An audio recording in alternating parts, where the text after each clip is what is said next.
Mhm.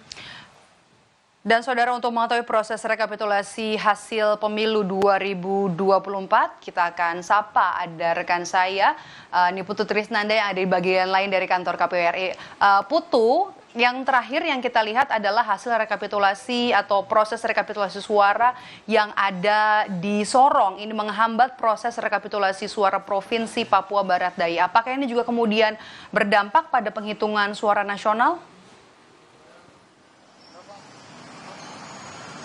Ya, selamat sore, Medop dan juga saudara. Sampai dengan saat ini memang KPU RI masih terus melakukan proses penghitungan suara meskipun ada provinsi, salah satunya adalah dari Sorong, dari kota Sorong maksud kami, yang kemudian mengalami kendala karena proses rekapitulasi di tingkat kabupaten dan kotanya ini mengalami hambatan begitu ya. Tetapi proses penghitungan suara dari beberapa provinsi yang lain ini terus dilakukan sampai dengan hari ini, bahkan sudah ada 16 provinsi yang sudah dihitung, direkap, dan kemudian juga suaranya sudah dinyatakan sah.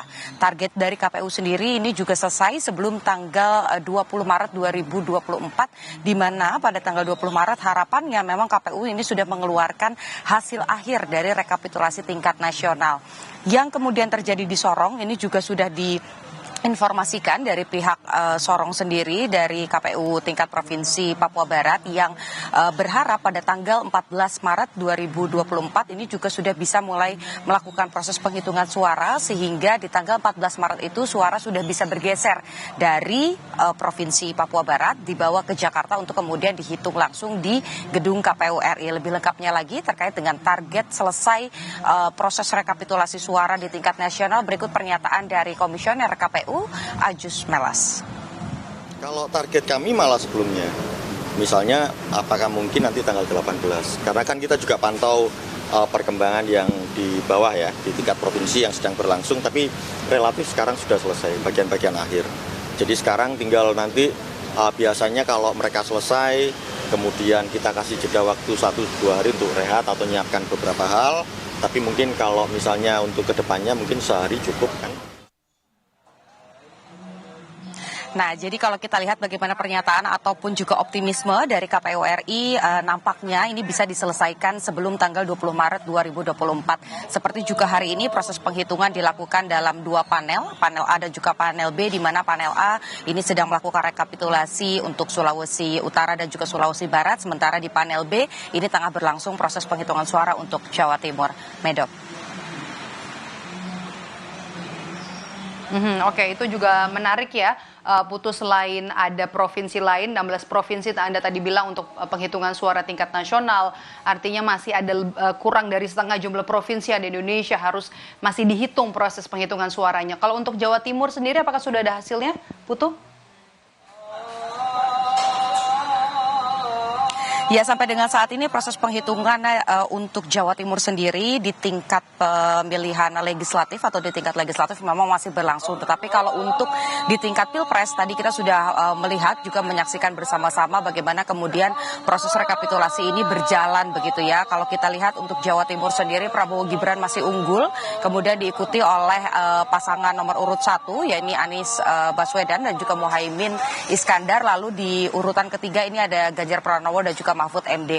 Tetapi kalau kita bicara soal pemilu, tentu saja ini bukan hanya tentang pemilihan presiden saja, tetapi juga berkaitan dengan tingkat legislatifnya.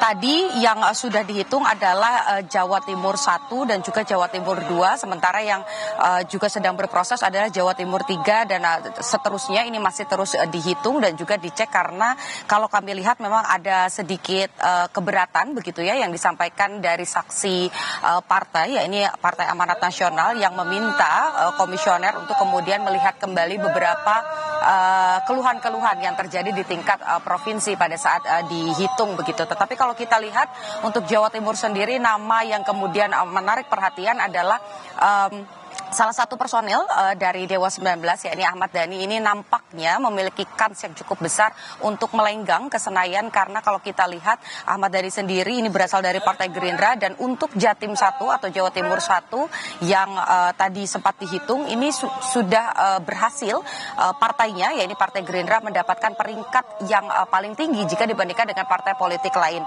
Dan kalau kita lihat dari proses penghitungan suara, begitu ya, mekanisme suara dari Dapil Jawa Timur 1, yakni yang meliputi Sidoarjo dan juga Surabaya Kota, Gerindra ini mendapatkan 3 kursi dengan 543.677 suara, dan dengan menduduki kursi nomor 2 tentu saja Ahmad Dhani ini memiliki kans yang besar, berbeda dengan Krisdayanti yang kemudian berada di nomor urut 7 begitu, sementara PDI Perjuangan di Jawa Timur 5 yang meliputi Kota Malang ini hanya mendapatkan 2 kursi. Kita nantikan apakah nanti di hasil akhir ketika semua perolehan suara ini sudah selesai dihitung dan dianggap sah karena tidak ada sengketa ataupun juga keberatan, nama-nama ini masih mendapatkan kans yang juga sama karena masih ada suara partai yang bisa dialokasikan ke beberapa nama lainnya.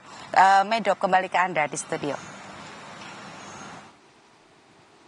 Ya, baik, terima kasih jurnalis Kompas TV ini Putu Trisnanda melaporkan langsung dari kantor KPU RI. Selamat bertugas kembali, Putu.